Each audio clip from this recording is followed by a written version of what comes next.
Bubuwagin na ng Bureau of Corrections ang New Bilibid Prison at Yan, ito na. Yung Bucor dyan sa Muntinlupa ay sinisimulan ng buwagin at ilipat na sa kung saang-saang lugar. Ayan. Galing mo, Katapang. Oy, palakpakan naman natin si Katapang, ha. Napakagaling talaga. Napakagilas mo talaga, Katapang. Oh. Press con ulit, Katapang. Sa ang magiging drug-free na ito sa taong 2028. Binigyan din. Galing ng target nila, no? Magiging drug-free na ito sa 2028. Paano? Hindi na kayo nakaupo dyan sa 2028. Ha? Kung hindi nyo nagawang drug-free yan, kung naging palpak kayo, wala na kaming magagawa. Na-serve nyo na yung term nyo, nakinabang na kayo. Tapos na kayo. Panigurado, 2028, wala na kayo sa Bucor. Ni Bucor Chief Gregorio Katapang na hindi praktikal pa ang pagkakaroon ng New Bilibid sa Metro Manila. Inaasag na sa 80% sa mga PDL ang ililipat na sa Palawan. Sa ngayon, nasa 30,000 ang mga PDL sa Bucor at inasang ililipat ang ilan sa Davao, Palawan, Zamboanga at Leyte upang matugunan ang decongestion sa pasilidad sa New Bilibid. Ay kay General Katapang isinasaayos na rin ang Mindoro kung saan planong mailipat ang mga may kaso na kaugnay sa droga. Nakatakdang ilipat ang... Ayun. So, eto na po. Ililipat na daw at para mag-iba na po itong Bucor na ito. Sa katunayan po, sa akin naman ay kung ako ang tatanungin, no? Kung tatanungin ang aking commentary about this, ako po ay pabor, no? Kasi kawawa din sila diyan, talagang siksikan na. At nakita ko po yung Iwahig dahil sabi ko nga sa inyo, open po sa tourist 'yon. Nakailang punta po ako sa Palawan, maraming beses na po at tuwing tayo may at pupunta ron at dahil sa aking trabaho sa banda po, isinasama ko po yung pag may bago kaming miyembro, sinasama at pinapakita ko doon. Napakaganda po doon sa Iwahig, napakaganda ng hangin kumpara diyan sa Bucor diyan sa Muntinlupa. Mas maluwag doon, ha? Pati paghinga ng mga preso doon, mga PDLs ay mas okay, no? Ang magiging question lang diyan paano kung malayo yung pamilya, no? Pero kung sa aking palagay lang, mas siguro mas okay 'yon para magkahiwa-hiwalay sila kasi pagsama-sama at napakadami talagang pinagmumulan ng krimen. Eto lang ang aking napuna dito, ha? Muli pong nagpakitang gilas yung inyong DG o yung acting DG diyan na si Katapang ay nagpakitang gilas. Pa-presscon siya ulit. Maalala nyo, again, here we are again sa pattern. Ha? Ako po ay hindi nagbibintang sa tao. I always look at the pattern. Kasi ganyan po ang tao eh. Paulit-ulit niyang ginagawa ang isang bagay. Okay, naalala nyo nung dating hearing ata ito sa Kongreso, nagkaroon ng pag-iimbestiga patungkol dito sa Bucor, dito kay Kataroha, yung nakatakas na Bilibid. Kinabukasan, may presscon si Katapang. Ano yung presscon niya? Ginigiba na yung mga kubol. Ngayon, kahapon lang, nagkaroon ng Senate hearing ulit at iniimbestigahan ulit ito si Kataroha at humihingi na naman ng budget itong si Katapang at usual, nagturo na naman siya. This time, ang tinuro naman niya mga kalapate. Again, after a day, eto na naman siya. Another presscon. Another pakitang gilas sa media. Ha? Hindi po ako nagsisinungaling. Kayo po ang pumatunay kung ako ay nagsasabi ng totoo. After a day, laging may pattern. Maglalabas siya sa presscon. Nagaya na ata sa boss niyang si Boying Rimulya. Laging laging pabida sa media pagka naiimbestigahan. Ang 4,150 persons deprived of liberty mula po dito sa Muntinlupa City Bureau of Corrections sa Davao Penal and Prison Farm sa Davao del Norte hanggang December 31, 2023. Inibagi pa rin ang pagbabagong ipinatutupad ng Bucor upang i-decongest ang kulungan. Sa pinakauling datos ng Bucor, nasa 2,812 na mga iligal na kubol ang pinagtatanggal na kung saan isinasagawa ang mga iligal na aktibidad ng Ito, binalik nila, di ba? Pinakita na yan, nagtanggal lang nagtatanggal ng kubol. Ngayon, binalik nila, nagtatanggal ulit ng kubol. Kada hearing, magtatanggal sila ng kubol. Ang galing. Kailangan meron munang investigasyon sa Senado o sa hearing bago sila gumalaw. Ilang mga PDL, binuwag din ng Bucor ang mga tinayong kulungan ng mga kalapati na naging dahilan na rin ng pagpasok ng mga kontrabando sa loob ng mga PET. Ayan, ito yung mga controversial na kalapati. Mapapansin nyo, here we go again sa pattern. Tuwing may hearing, kailangan may ituro si Katapang na sisisihin. Dati, ang sinisisi niya yung pamamahala ni Bantag. Etong nakaraang hearing, ang nagsawa na siguro siya katuturo kay Bantag, kalapati naman ang tinuturo niya. Galing din, ano?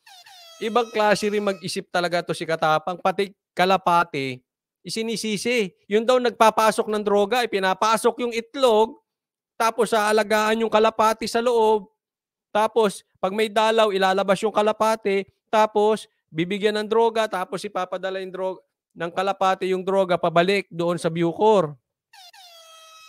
Katapang, laki ng problema mo, grabe. Ngayon mo lang naisip yan, kasi nung nakaraang hearing, binanggit niya na yan, kalapati. Inulit niya ulit. Problema mo na dati, problema po nga ulit, ngayon mo lang ginawa ng paraan. Ginigiba na daw yung mga bahay ng kalapati. Pambihira naman.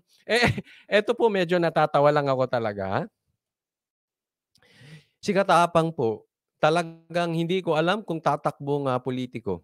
Kasi yung kanyang pag-uugali, trapo. Ano ibig sabihin ng trapo? Traditional politician. Yung bago gagalaw, kailangan may media. Puro turo sa iba. Ganyan po yung mga mga trapo, di ba?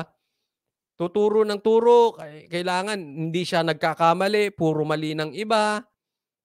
Tapos hindi siya gagalaw ng kusa. Kailangan may TV, kailangan may media. Kailangan mayroon munang mangyari bago siya gumalaw. Pambihira naman. Kung nakikita mo na agad na problema yung kalapati, wag mo nang palakihin yung problema. Si Katapang pinalalaki yung problema. Hindi po ba?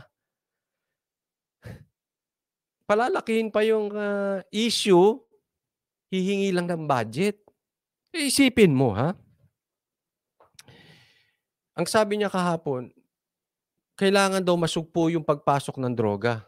At siya daw ay nangangailangan na naman ng malaking budget. Grabe, natatawa ako dito kay Katapang. Sabi ni Quincy, parang demilitary man si Katapang. Lahat ng galaw niya kailangan ng budget. Lahat ng galaw niya kailangan ng media. Siyempre, nagpatawag pa yan. Ala ka naman biglang pumasok dyan yung media. Definitely, pinatawag niya yan. Kunan ninyo, ha? Gigibain namin yung mga kubol. Gigibain namin yung mga bahay ng kalapati. Pambihira, Papa. Aalisin mo lang, gigibain mo lang yung mga bahay ng kalapati at ipagkukulong mo yung mga nag-aalaga ng kalapati dyan at parusahan mo ulit, ikulong mo ulit. Tapos ang problema, pinapalaki mo, kailangan dagdag budget, susupuin mo lang yung kalapati. Ito naman si Katapang, parang yung mga marites na kakilala ko. Ano yun? Coach Oli, naipasok pa yun. Yung kailangan palakihin yung issue. Ang liit-liit naman ng issue. Hindi na lang gawa ng paraan, manahimik, and then move on. Para kang marang marites na yung mga walang mga magawa sa buhay na kailangan lahat ng bagay pinapalaki para lang maging belong. May mga ganun di ba? Yung mga marites, kailangan palakihin yung mga bagay para lang magmukhang belong sila, para maging ah, controversial sila, nakikisawsaw, eto si Katapang, oh. Ano ka ba, general o marites? Nasa 100 milyong pondo naman ang inaasang ilalaan ng Bucor sa pagpapakabit ng mga CCTV sa mga kubol sa susunod na taon. Sa Ayan, hingi siya ng budget, so CCTV, alam mo mangyayari diyan, tapos merong kontrabandong makakalusot, merong ay kasi po kasalanan ni ganito, kasalanan ni gano'n. Oh, magsisisi. In short, anong punto mo, Coach Oli? Hihingi yan ng budget, tapos magkakaroon ng kapalpakan. For sure, may kapalpakan. Pagkatapos nagkaroon ng kapalpakan, sasabihin niya kulang kasi ganito, kasi ganyan. Hindi niya aakuin yung pagkakamali niya. Hindi niya aakuin yung kapalpakan niya. Tuturo na naman siya ng iba, tapos hihingi ulit ng budget. Anong kaprueba mo, Coach Oli? Ganyan ang gagawin niya. Pattern. Pattern po. Hindi po ako nagsasalita dito na nagbibintang lang. Nagagawa niya na yan eh. Inuulit-ulit lang ang bagay. Yang nagtuturo siya, hindi first time. Kada may problema, ituturo niya sa iba. Kada problema, hihingi siya ng budget. At kahit ibigay mo budget niyan, walang katapusang budget ang hihingin niyan. Kasi papalpak at papalpak yan. Kasi ang tao laging nagtuturo ay laging papalpak. Hindi yan maaayos. Kasi hindi niya kukurikin yung sarili niya. tulukuyan, ginagawa na ng tanggapan ang mga programa at inaasahan ang malaking pagbabago sa loob ng Bucor. Malaki po talagang naitulong ng pagtanggal ng mga dingding. Okay. Kasi ang kontrabando po, tini-inspect yan 3 beses eh. Boy. Malaki daw na itulong nung ano, giniba na nga yan, di ba ni DJ Bantag? Yang kubol, giba na yan, wala na yung kubol. Bakit ibinalik mo? Tapos ngayon, marirealize mo, mali ka, o malaking naituro.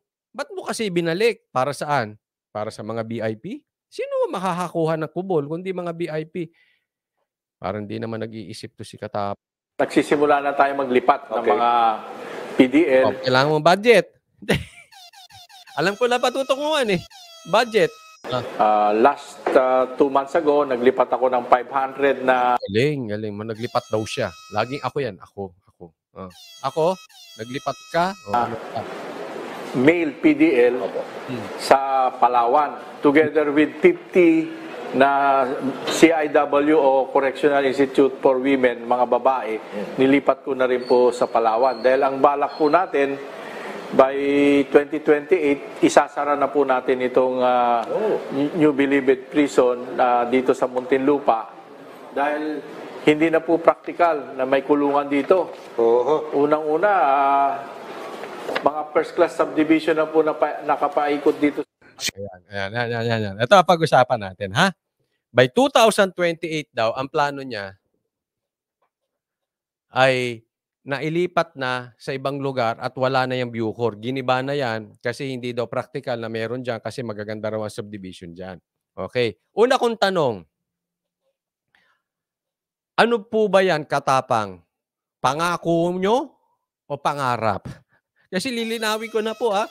Kasi gaya-gaya kayo sa mga leader ninyo eh. Ikaw, naging press convoy ka na rin.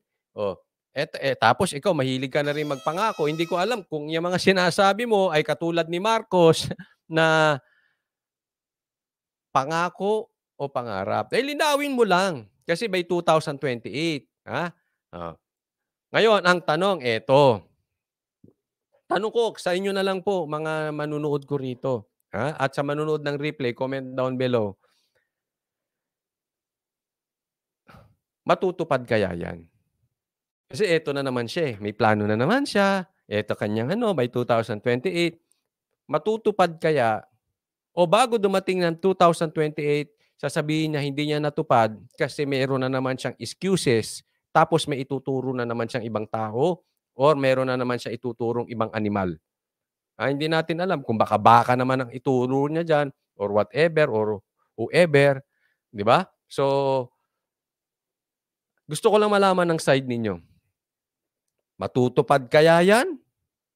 O magkakaroon ng panibagong excuses ito si Katapang?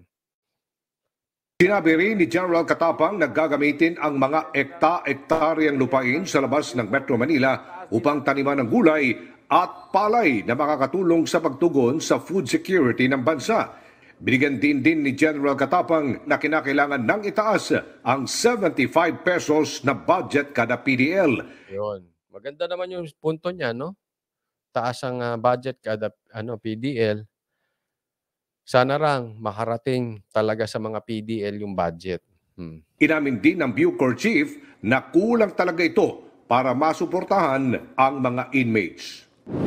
Sabi nga namin, itaas yun, sweldo, ang subsistence, 100. Ang sabi naman ng DBM, pag itinaas namin yung subsistence ng PDL ng Bucor, itataas din namin ang subsistence ng PDL ng BGMP. Sige, kung ayaw nyong dagdagan yung pagkain ng mga PDL, bigyan nyo na lang kami pampagawa. Magkano bang budget talaga per PDL dito po sa Bucor? Sa Bucor po at sa lahat ng 70 pesos. Sa ilalim ng 75, binawasan mo. 70 pesos ba? O 75? pamuno ni General Katapang, target din na gawing cashless ang pagpapadala ng pera ng mga kamag-anak sa mga PDL. Ayan. Maganda rin naman po yan, maging cashless ang pagpapadala ng pera sa mga PDL.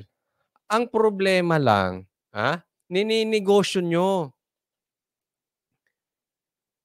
Yung GCash, may bayad. Huwag nyo nang negosyohin huwag nyo nang gawan ng negosyo dyan. Kaya tuloy nagdududa yung mga taong bayan na bawat galaw nyo dyan, kaya may pakinabang kayo parati. Naimbestigahan po, hindi ko po pinapauso yan, ha? Meron po kayong tinutubo dyan. Maaaring hindi kayo directly, pero yung mga tao nyo dyan. But definitely, hindi natin masisisi ang taong bayan kung mag-iisip sila na meron din kayo. Kasi malaki kinikita dyan. Yung pagpapa-GCash, gagawin yung cashless, gawin yung GCash. Meron 3% o to 7% di umano ang sinasabi dyan. Tatanungin ko yung source kasi sabi nyo, doon sa hearing, 3%. No? Meron po tayong source dyan. Siguro tatanungin ko sa susunod na araw, ilang percent ba talaga ang pinapatong dyan sa GCash? Napakalaki po niyan. Ilan pong tao yan? Sana, kung talagang gusto nyo gawing cashless, huwag nyo nang gawing pakinabangan. Mahirap na nga yung mga tao dyan. Huwag nyo na silang inegosyo. Para kayo yung mga teacher na nagtitinda ng hopya Huwag nyo nang pahirapan. Total, meron naman kayong sahod sa gobyerno. Yun na lang ang asahan ninyo. Huwag nyo nang bigyan ng komisyonan. Nagiging commissioner pa kayo dyan. Again, hindi ko inaano dito si Katapang. But definitely, hindi natin maiisip na baka mamaya nakikinabang silang dalawa ni Angelina. Na considering si Angelina daw, di umano ay nakabalik na rin daw dyan. Kunwari lang at media lang. Kunwari na siya ay nakaalis. Yan nga, dapat sagutin pa nila Katapang. Ewan ko ngayon kung anong gagawin niya dyan. Basa tayo ng sana decongest lang ang gawin sa Bilibid. Sundin yung tamang capacity na 12K. Sabi ni Quincy. Renovation lang kailangan, makakatipid pa ang gobyerno, improve na lang ang pagkain ng mga PDL. Ako, ang stand ko po dito,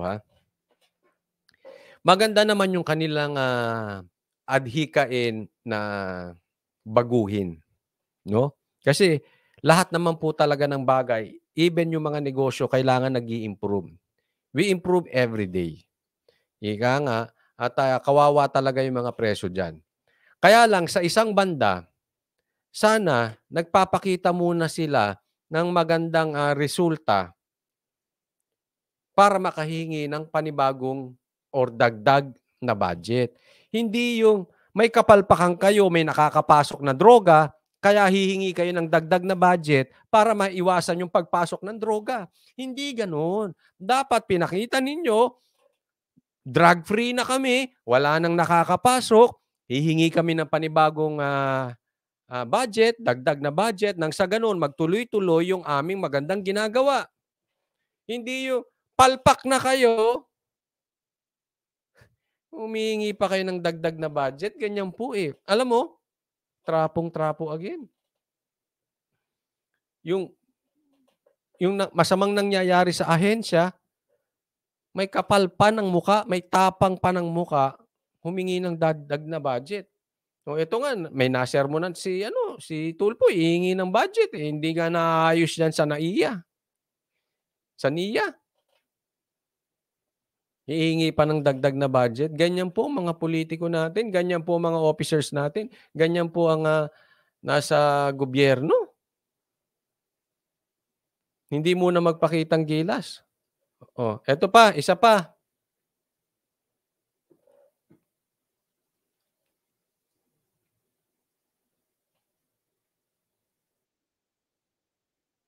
Mga store. Yun nga lang, walang tindang bigas at may kamahalan daw ang sibuyas at kamatis. Nagbabalik si Gary De Leon. Ang galing talaga ni Katapang no? Pagkatapos muli ng Senate hearing, eto siya, may pa-presscon, may ginagawa, di umanong maganda. May pakadiwa pa. Hindi na po uubra yung kadiwa. Useless po yan. Ha? Ginagaya mo yung presidente nyong si Marcos na band-aid solution ng alam. Ang kadiwa rolling store ng Department of Agriculture na nasa compound na rin ng Bilibid. Ito ang naisip na solusyon ng Bureau of Correction para tugunan ng problema sa supply ng pagkain ng mga preso. Ayon sa Bucor, hindi lang daw mga PDL ang makikinabang dito kundi pati mga residente at empleyado sa Bucor Reformation Center. Ang PDL pwede Ayan, kukuha ko. Naging palengke, Mr. Palengke na rin to si Katapang. Kunwari kumukuha. May camera eh. Oh, kuha siya ng ano ba yan? Petchay. Oh, kuha siya petchay. Ayan. Kuha ka, camera. Kuha ka. Yeah. sila sa IPX umorder nito. Mamimili yung IPX ng request ng mga PDL kung anong pagkain gusto nila. Oo, wala kasi kaming talipapa dito. Para pakinggan, mamimili sa IPX kung anong request ng mga PDL ang nung gusto ng pagkain nila. Parang yung nababasa mo sa libro dati nung panahon natin. Yung they live happily ever after. Ano ba yun? Oh, yung parang sa fairy tale world nyo lang nakikita. Sila ay nabuhay na nagmamahalan. Parang gano'n. Totoo kaya? Oh. Ha? Sana bukas try kong kontakin yung natin, yung source natin. Talaga bang yung request ng mga PDL na pagkain na may kukuha nila? Hanggang tanong diyan. Ha? Ito ulit Ang tanong diyan hanggang kailan yung kadiwa? Isa po yan, yung kadiwa ay isa pong senyales na ang mga proyekto ni Marcos ay band-aid solution. Okay yan, sige, okay yan. Sige, mura daw. Pero may nagsasabi walang bigas, tsaka mahal daw yan ngayon But anyway, for discussion purposes, let's assume mura yan. Ang tanong, hanggang kailan yan? Asaan merong mga kadiwa store? Paghahanapin nyo yung taong bayan ng kadiwa store? Papupuntahin nyo dyan?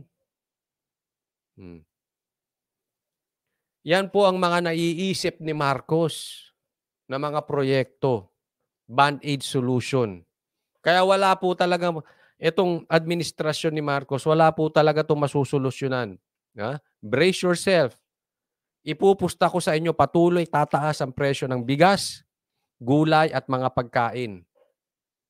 Walang kaplano-plano. Puro pamatay sunog ang kanilang ginagawa. Puro band-aid solution. Katulad yung nilabas na executive order, ang laki na ng problema nila dyan.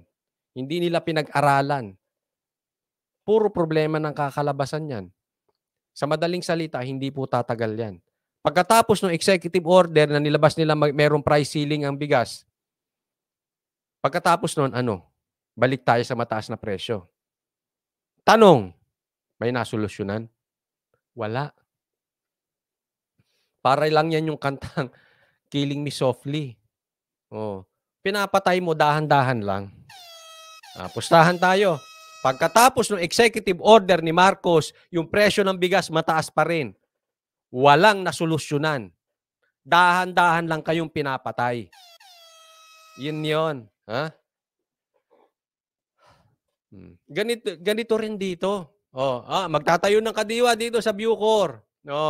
Para makain ng mga preso. Ang tanong, hanggang kailan? Nasolusyonan ba? Hindi rin. Tingnan mo. Baka mamaya pag alis ng media, wala na yan. Ganun nga daw ginawa dun eh. Yung nakuhang mga TV, kinumpis ka. Pag alis, di umano, binalik ulit. Ganun din daw yung mga kubol. Isipin mo dati naggiba na sila ng kubol. Ano na petsa ngayon? After 2 weeks, 3 weeks na ata yun, na naggiba sila ng kubol. Ngayon, naggigiba sila ulit. Ano yan? Pagkatapos ng media, babalik yung kubol, tas babalik ulit yung media, gigibain nyo ulit. Di balik-balik lang, niloloko nyo taong bayan. Itong mga ito, huwag nyo naman gawing tanga yung mga taong bayan. Imposible naman na 2-3 linggo kayo naggigiba. Hindi nyo matapos yung kagigiba nyo dyan. Tuwing may media, naggigiba kayo? Anong kalukuhan yan? Sino niloko nyo? Yung mga ensimada. Yung mga naniniwala sa inyo. Naglolokohan tayo dyan eh. Mga gulay, prutas, karne ng baboy at manok, ang karamihan sa mga ibinebenta sa kadiwa sa murang halaga. Meron ding sibuyas at kamatis. Yun nga lang, may kamahalan. Mahal din. Alam mo yung area na yan, dating ako'y nagmomotor, araw-araw nadadaanan ko yan. Napakadami pong palengke dyan sa lugar na yan. Napaka-traffic niyan eh. Hindi na kailangan ng may mga talipapa po dyan sa paligid dyan.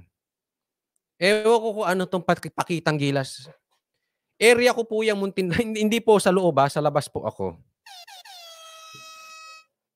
Kaya alam ko yan. Ngayon, kung maglalagay din kayo ng mahal dyan, anong kwenta niyang kadiwa na yan?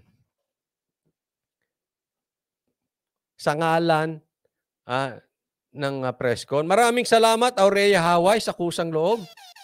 Thank you for peanut and iska. Yung aso ko talaga, dami nagbibigay. Maraming salamat po Aurea Haway.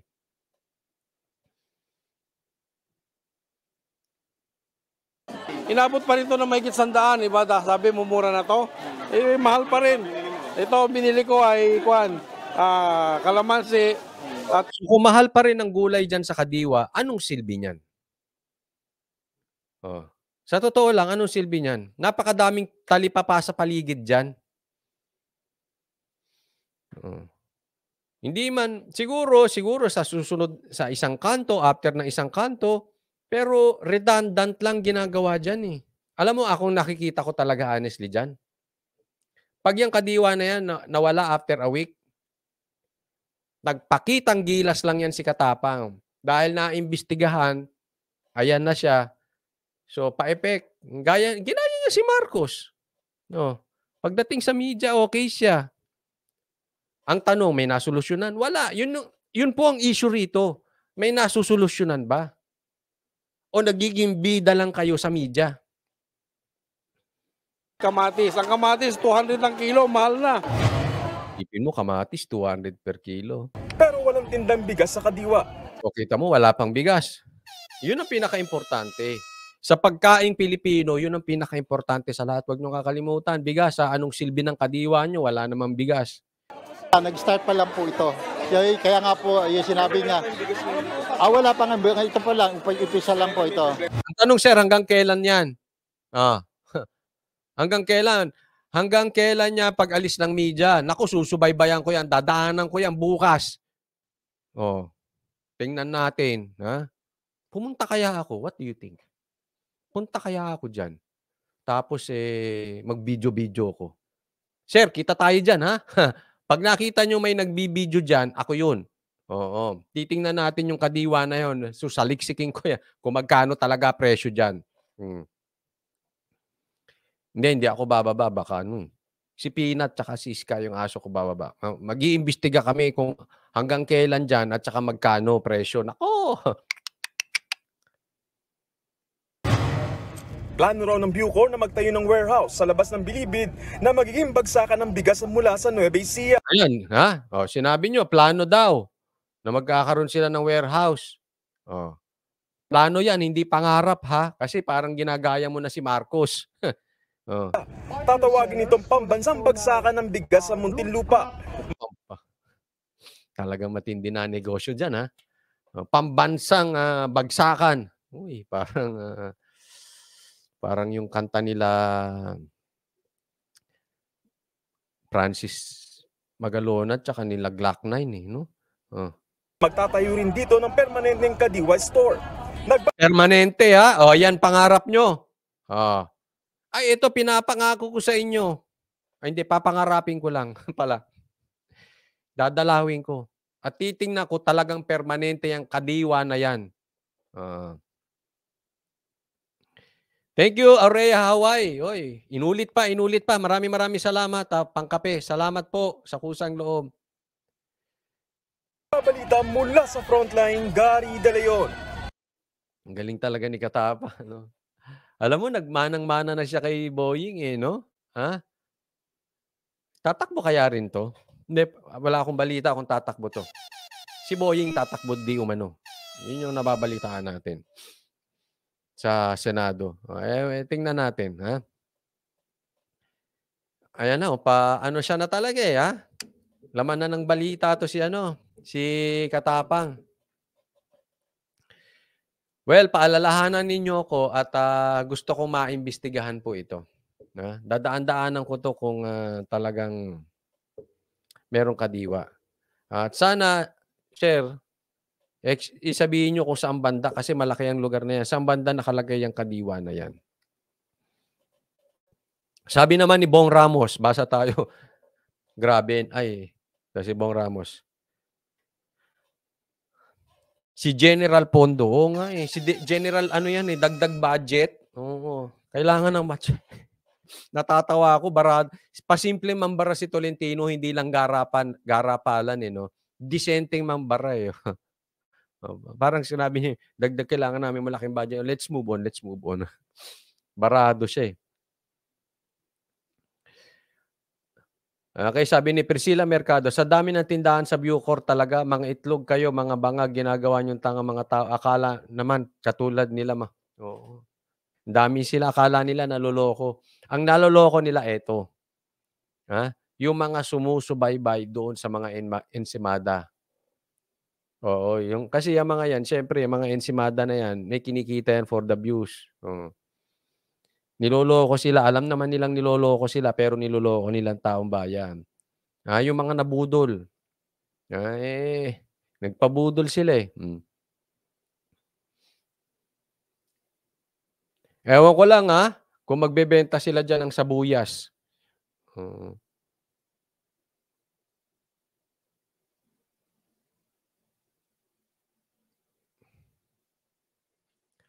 Bong Ramos, sabi niya naman, talagang mga inutil yung mga opisyal, kadiwa sa taong di nakakulong, walang kadiwa para sa taong bayan. Tama ka, band-aid solution lang.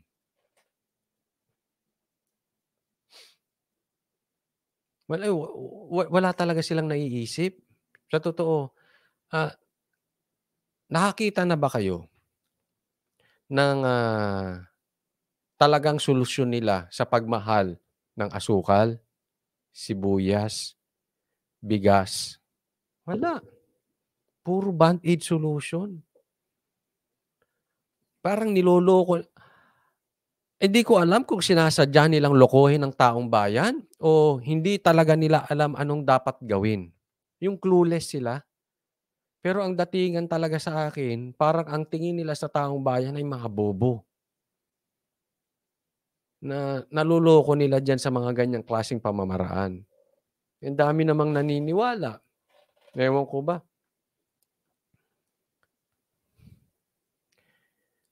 So, sunod-sunod na presscon at eto pa tayo ulit sa panibagong pa-presscon lang.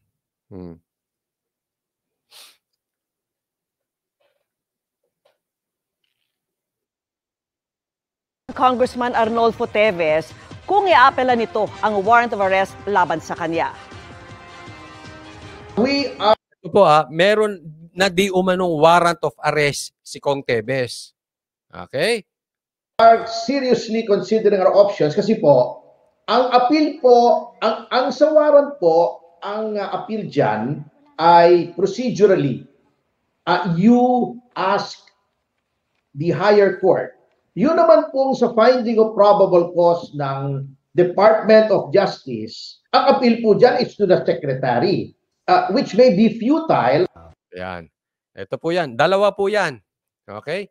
Ang pinag-uusapan dito ni Atty. Tapasio, yung warrant of arrest na pwede nilang i-contest sa husgado. Ayan. At saka yung probable cause na dinesisyonan ng DOJ kontra kay Teves. At yan naman ay pwede nilang ilapit kay Secretary. Na sinasabi ni Atty. Topacio, walang silbi. Sa Tagalog, sa madaling salita, walang kwentang ilapit mo pa yung probable cause na yan kay Secretary. Kasi nga, nagdesisyon na si Secretary. Ilang buwan nang nakakaraan, para sa kanya, case closed na eh. Yan po yung pinupunto nila ng kampo ni Teves na saan ngayon lulugar itong sila, ang kampo ni Kong Teves, saan sila magrereklamo ngayon? Saan sila maghahanap na para questionin nila yung probable cause kung ultimo yung Secretary of Justice ay dinesisyonan na yan at dati pa, wala pang probable cause, may desisyon na si Secretary of Justice, si Boying. Oh. So walang nangyayari dyan, moro-moro ka, paano mo ka-questionin yan? Diba? Kasi yung desisyon ng probable cause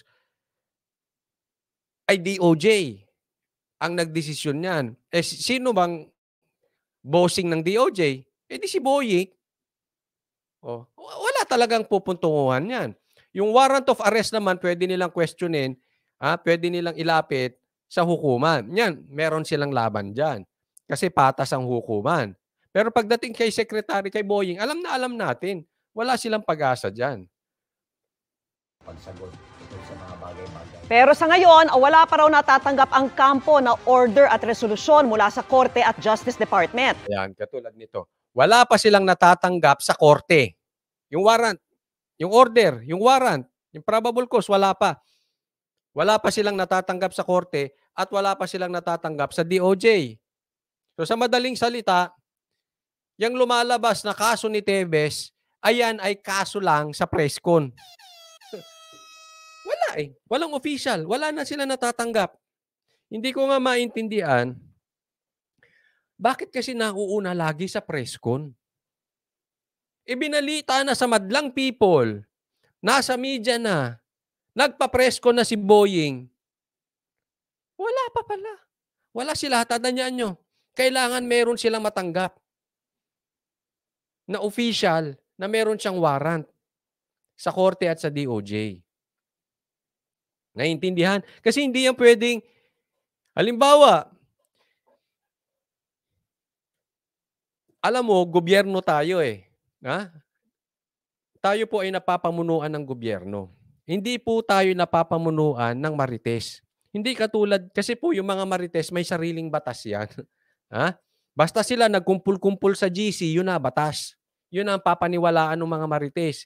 Kahit alam nila naglolokohan sila, kahit alam nila sila hindi nagkakasundo, basta sila magkumpulan sa GC, yun na ang batas. Oh, parang ganyan po ang ginagawa nitong si Boying. Hindi po ito pwedeng sa media niya ilalabas pero wala namang official statement pa. Wala silang natatanggap sa DOJ at sa Korte. Hindi pwedeng ganon. Kailangan lahat ng hakbangin ng gobyerno ay opisyal. At alam, yan ni Boying kasi abogado siya. So sa madaling salita, as of now, as of today, as of this very hour, wala pang opisyal na kaso or warrant of arrest si Teves dahil wala pang nailalabas. bukod sa media. Bukod sa gobyerno ng Marites. Nauunawaan po? Ganyan po. Ganyan po ang kalakaran ng mga Marites. Basta sila, agree sila, kahit hindi totoo, pinapaniwalaan nila. Oh. Ganun po ang sinungaling. Alam niyo ang sinungaling? Anong katangian ng sinungaling? Dahil sa kanilang pagsisinungaling, pati sarili nila naloloko nila. Di ba? Ganun ang sinungaling eh. Kasi sa tagal na nilang nagsisinungaling, nagiging normal na sa kanila, pati sarili nila, naloloko na nila. Ganyan po ang Republika ng Marites. Oh. Parang nangyayari rin po yan sa taong bayan. Sa pagsisinungaling or sa pagchichismisan or sa pagpipreskon lang sa media, yung taong bayan naman, paniwala ng paniwala. Yes, I know, susunod na yung kaso or yung warrant. Pero ang tanong dito, eto, bakit matagal? Bakit nauuna sa media? Ano to? Form of harassment? Hindi ko alam. Tinatanong ko lang po, hindi tayo nagbibintang. Ba't walang natatanggap sila Tebes? Walang natatanggap yung kampo nila Tebes. Lagi na lang ba tayong ganito? Yan po ang nakakatakot ngayon kasi pag siniraan ka talaga sa media, pag pinagkaisahan ka ng mga Marites na yung mga taong walang magawa sa buhay. Oh, katulad niyan, nagsalita sa sa press con, meron na. So yung iba naman, alam mo naman, 'di ba? Mabilis mabudol, maniniwala agad.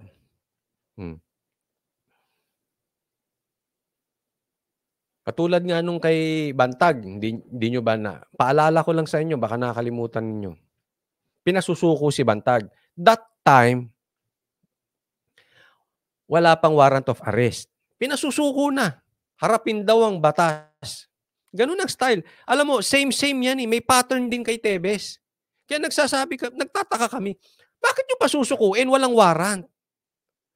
Bakit nyo pinaharap sa batas? Walang warrant. Yung mga Marites naman, naniniwala. No, sumuko ka na. Bakit susuko? Walang warrant. Yun po ang nagiging tanong ko dito kay Laboying. Bakit laging nauuna sa Ang bilis. Ang bilis ng release sa media, wala pa naman. Ito na naman, no? Wala na naman. Wala pa. Okay? But I'm dati ko pa sinasabi, sigurado ako, I'm sure na magkakaroon ng probable cause at talaga meron niyang warrant. Magkakaroon niya. Kasi sila nagdidesisyon niyan eh. Case closed na nga lang. Sa kanila nga, case closed na. Pero napakatagal. Matagal pa pala, bakit nasa presscon na? Yung iba sinasabi, ang sabi nga dito ni Attorney Panelo, paulit-ulit yung kanilang presscon. So, ibig sabihin, talagang mahilig sa presscon tong mga to sila Boying. Kada galaw, kailangan may announcement. May pa-presscon. Bago matumbok, kailangan nakarami na ng presscon. Naalala nyo yung kaso sa rebellion ni Tebes? Nakailang presscon sila bago lumabas yan. Yung official na tinag na siya sa terrorism pala, hindi rebelde, sa terrorism. Diba? So, mga ilang kayang presscon ulit ito para talaga makarating kila Tebes, sa kampo ni Tebes, yung probable cause at warrant of arrest. Kaya, ang tagal matagal to.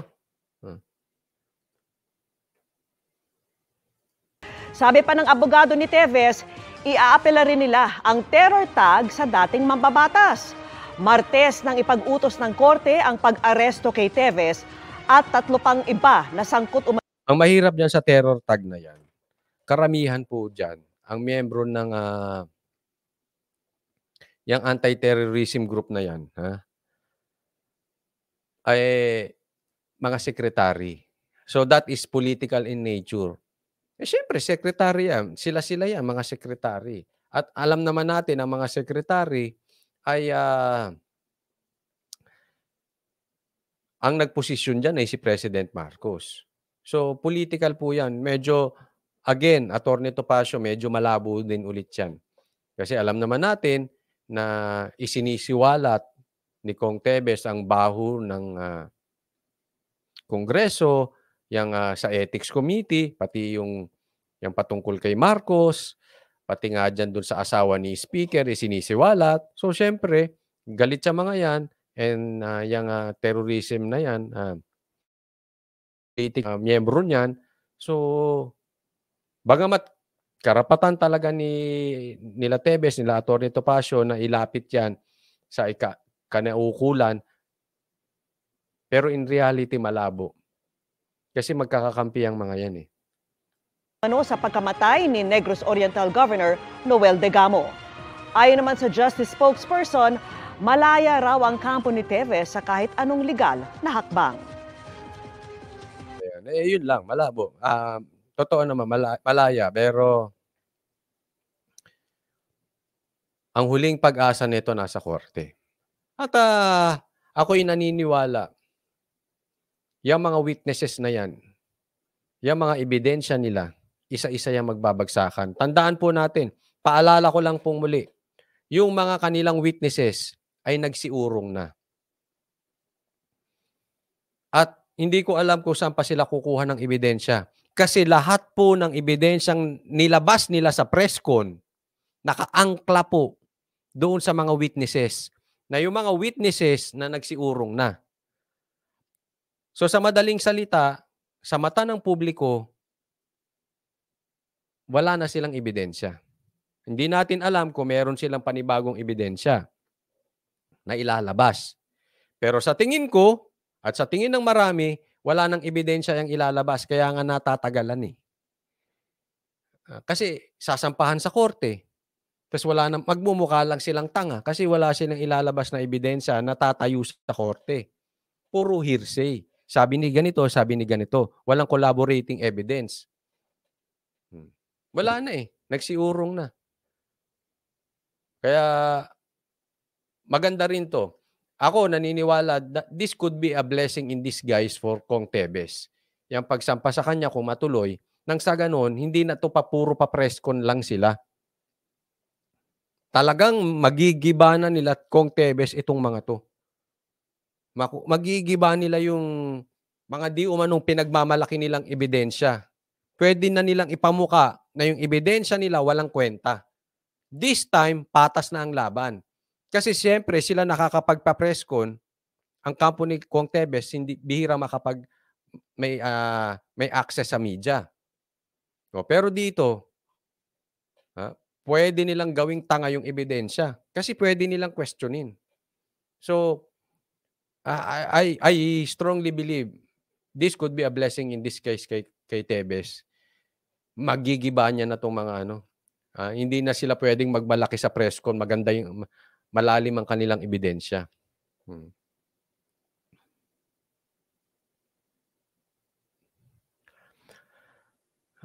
Coach, tanong ko lang po, sabi ni Gemma Pasyente, bakit hindi maimbestigahan ng Senate? Hindi ko rin alam eh. Again, para sa akin,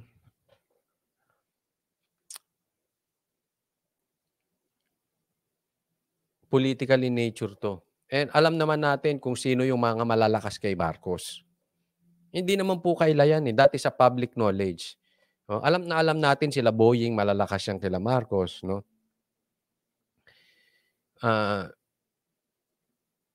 Siyempre, may mga kaalyado yan, lalong-lalo na sa Kongreso. Pinsan niya yung speaker doon eh.